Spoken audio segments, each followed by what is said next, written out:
Julian, and this is James and Will.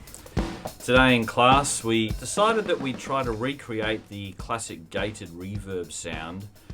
Originally the sound was created using a talkback microphone plugged into an SSL console, and that particular SSL console had a mixed bus compressor, and that mixed bus compressor was then routed into a gate, which was then routed back into the console, and that achieved the sound. Now, the original purpose of that microphone was to allow the drummer to talk to the control room. So that's why it was compressed, so that when he spoke, it was a normal volume, and when you hit the drums, it didn't blow the speakers.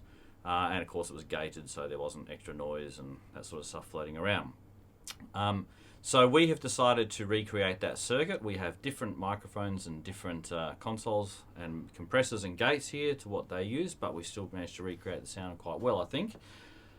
So we've got the SM58 going into the Shadow Hills with a ratio of 8:1, and it's patched into the gate over there, which has been set to with the threshold reacting off of just the snare hit in the drum kit, so that then you get the gated reverb effect coming off of the snare. What did you set the hold time to? I set it to about 1/4 of a second, give or take. A little bit less than 1/4 of a second, which is a little bit on the short side, but it sounds good, so it works. Yeah, cool. Another thing to note also, the reason we chose the Shadow Hills compressor was because it's a VCA compressor, meaning that it's voltage controlled. So that's a similar compressor unit to what the SSL desk that the original effect was made with. So that's why we chose to use that amongst the other compressors that we do have here. Great. To get the effect, we need to mic up the drum kit. So we've just chosen a really simple mic setup and a simple drum kit setup, which has got a kick drum, a snare drum, and hi-hats. We've got one mic on the kick drum, which is a Shure Beta 52, a mic on the snare drum, which is a Sennheiser 441, and a Neumann small diaphragm condenser on the hi-hats and the overhead.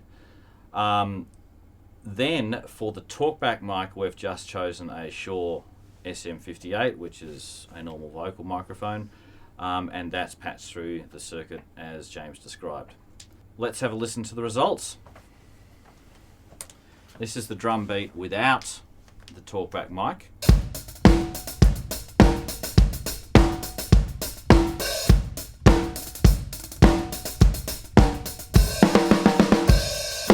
And now with the talkback mic.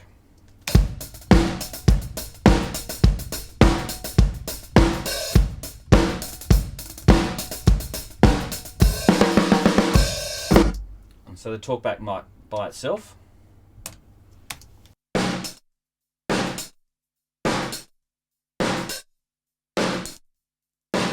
There you go. So that's the effect, and that's how it was created. Just a talkback microphone somewhere near the drummer's head where they normally turn to talk in between takes.